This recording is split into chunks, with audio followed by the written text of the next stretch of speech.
Hello, this is Mr. Harper. I am here to make sure that you know how to find the area and the circumference of a circle.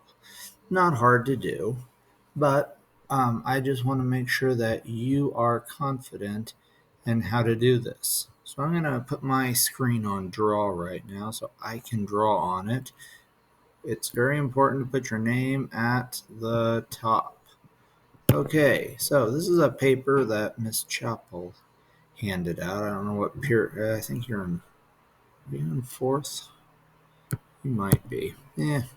If not, you can correct that. Okay, so find the area of each circle. Now, the radius of the circle in number 1 is 3. So we got 3 as our radius. Now, what you have to do is you have to take 3 and square it. Okay, on your calculator, make sure you get out your calculator, use this. Now, technically, when you're squaring a number, all you're doing is multiplying it by itself. So if you had a square, you would times two different sides, which would be the same length, by themselves. Now, you can also square with your calculator. So I entered a 3, 3 in my calculator, kind of hard to see. Then I go and I tap this button here that says X squared. It has an X and a 2 on it. And I click that, and that tells me the answer is 9. And that is the answer to 3 squared, which is 3 times 3. Now, you take 3 times 3, and you take that times pi. Now, this is what they want you to use for pi. So you go that 3 squared times pi, which is 3.14. So now you take that and you go times 3.14, and your answer should be 28.26. 28.26. Okay, so that's as hard as that is to do, and that is finding the area. The circumference, this area around, is different. When you're finding the area, you're finding it out all this space in the middle, and that's where you have to do. They have a fancy term, pi r squared.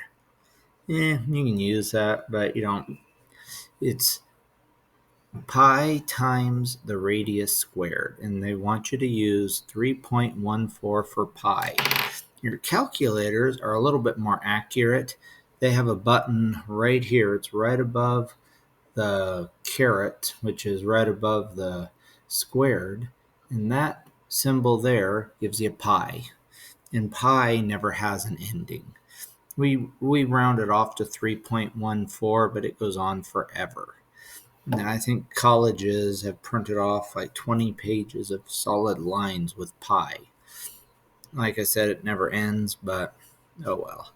Let's look at the next one, number 2. Now, this says the diameter. The diameter is from this side to this side is 32 millimeters. Now, what does that mean the radius is? Well, the radius is half of the diameter. So, and we need to know the radius for this one, so we take 32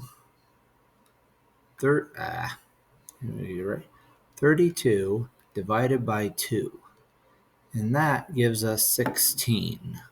So the distance, half of the circle, is 16. Now, to find out the area, we use the 16 and we square it. Okay, because that is taking the radius and squaring it, and then we times it by pi again.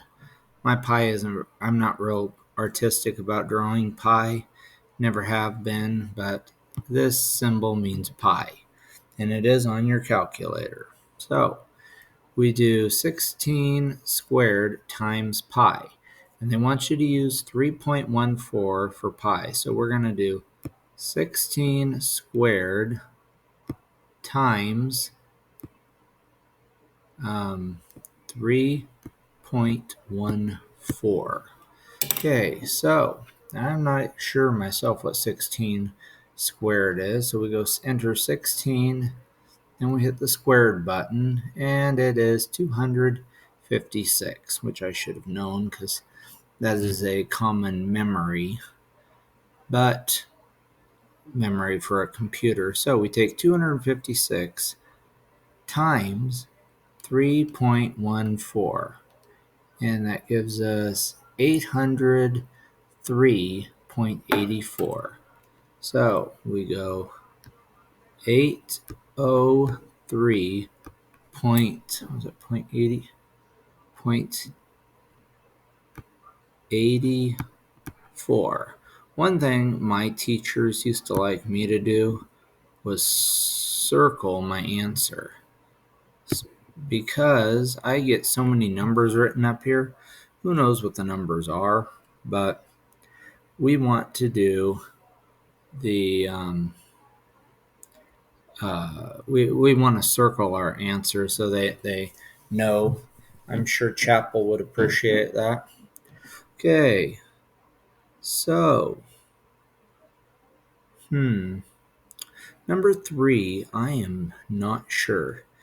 Is that 5.5? Is that this length, or 5.5 for this length, and it's just pointing to it? I would guess 5.5 would be the radius, and then you'd have another 5.5 on this, which would equal 11. But if I'm wrong, I'm wrong, and if you show it your work and she counts you wrong, fix it and say, hey, I wasn't sure. Neither was Mr. Harper. Okay, so we take 5.5. So let's go 5.5. Now, 5.5, we can either do 5.5 or we can do 5.5. But we're going to figure this out. 5.5 squared times 3.14. Now, what we're going to enter into our calculator is 5. Then we're going to hit the try to get up here. That A, B/Z. Zoom in extra on it. That is your fraction button. That'll move it from a mixed number to a fraction. So let's hit it once. Okay, we hit it once, and now it thinks it's going to be a fraction. But then we're going to hit 1, and then we're going to hit the fraction button again.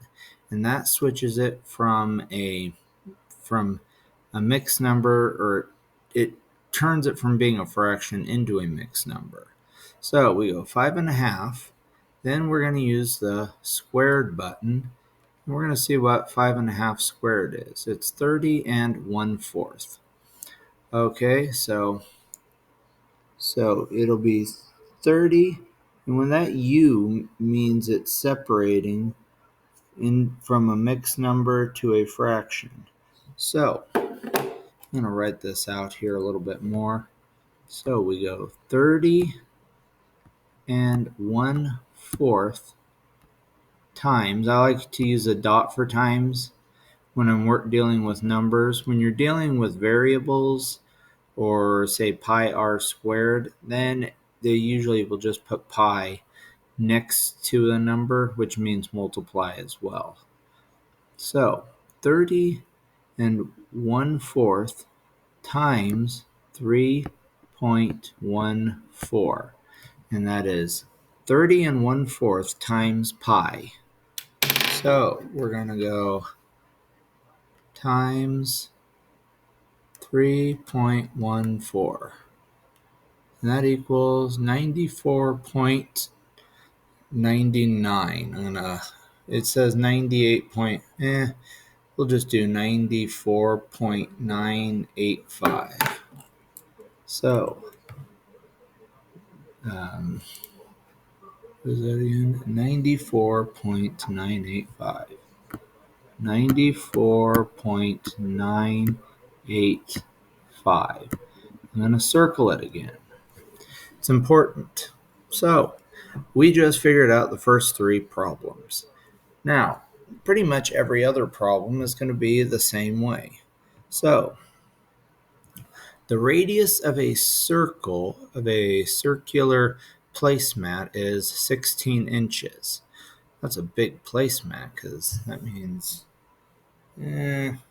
probably be pretty big. But we're not going to argue with that right now. We're going to go, so the radius is 16 inches. So again, we're going to go 16 squared times pi. Or you could technically go pi times 16 squared, and you have to square first because of the order of operations. I find it easier just to go, instead of saying pi r squared, just square the radius and times it by pi. And I can show you a little bit better that in class. Maybe you can come to my room on lunch sometime if you need help on this. So, 16 squared times pi. Well, we already know 16 squared from up above is, oops, you know what? I think it was 256. I didn't write it down though. So we're going to square it again just to make sure. So 16 squared button equals 256. I was right. So we go 256 times 3.14. So we go times 3.14. That equals 803.84. 803.84. And we had that above when we had the radius being half of 32, which same problem, different circumstance, but so now what we're going to go down and do, you can keep doing this. That's one nice thing about math, you do it the same way every time. So number 7, it says calculate exact area of a circle. So they don't want you to use 3.14 anymore. They want you to use the exact. And the exact is, I don't know pi that far out. All I know is 3.14. But we have our calculator and we have the pi button. The pi button right there in the middle. That is the pi button. So we take your radius, which is 4. We take 4. Let's write it out. We take 4 squared times our pi button. So we hit 4.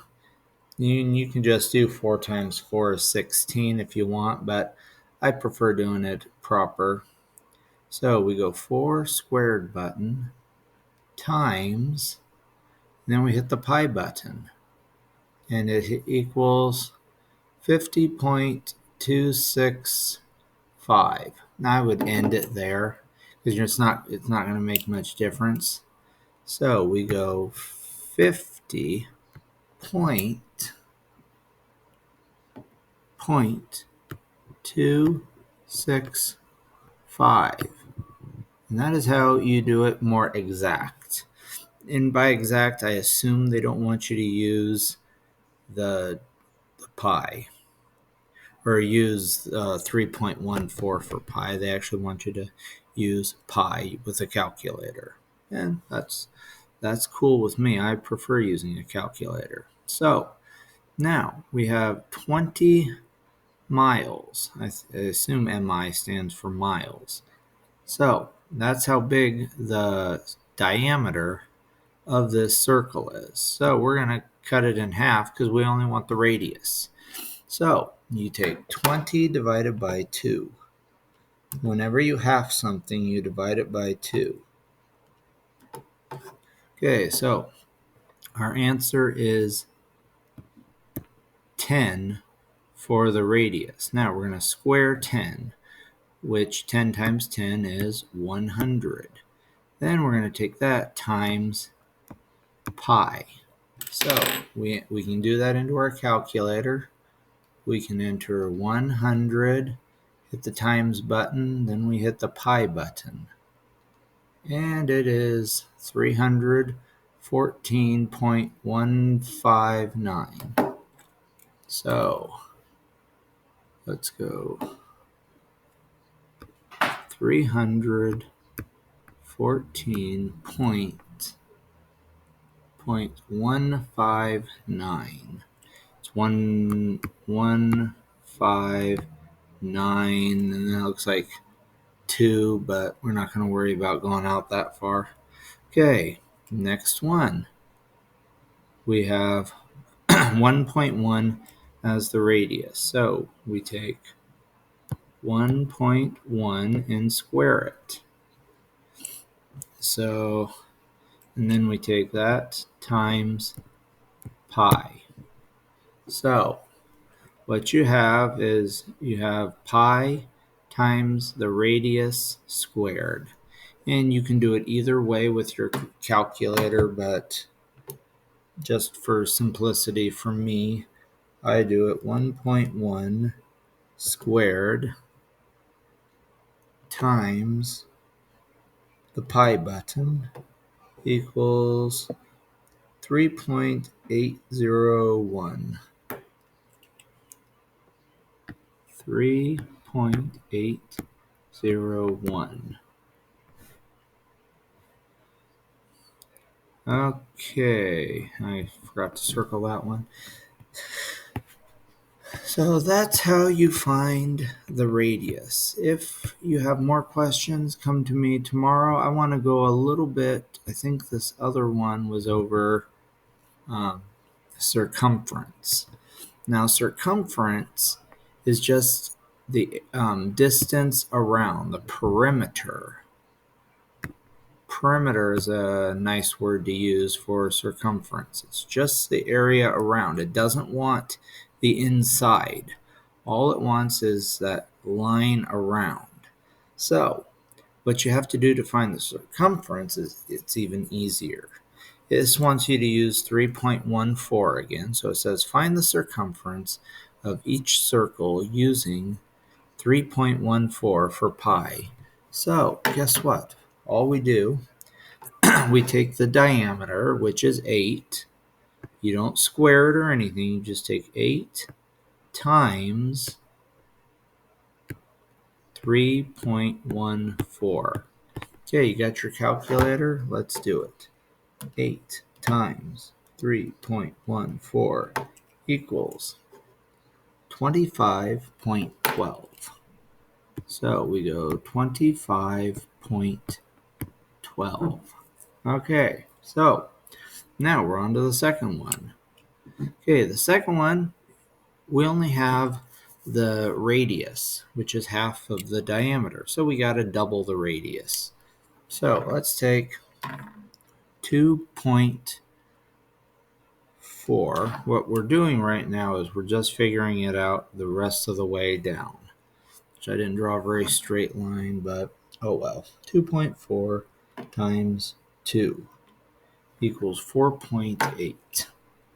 So 4.8 is the distance from here to here. Okay, so all we have to do is 4.8 times, however you want to do your times, 3.14. That's not a very good 3, but oh well, 3.14. So take that times 3.14, and we end up with 15.07.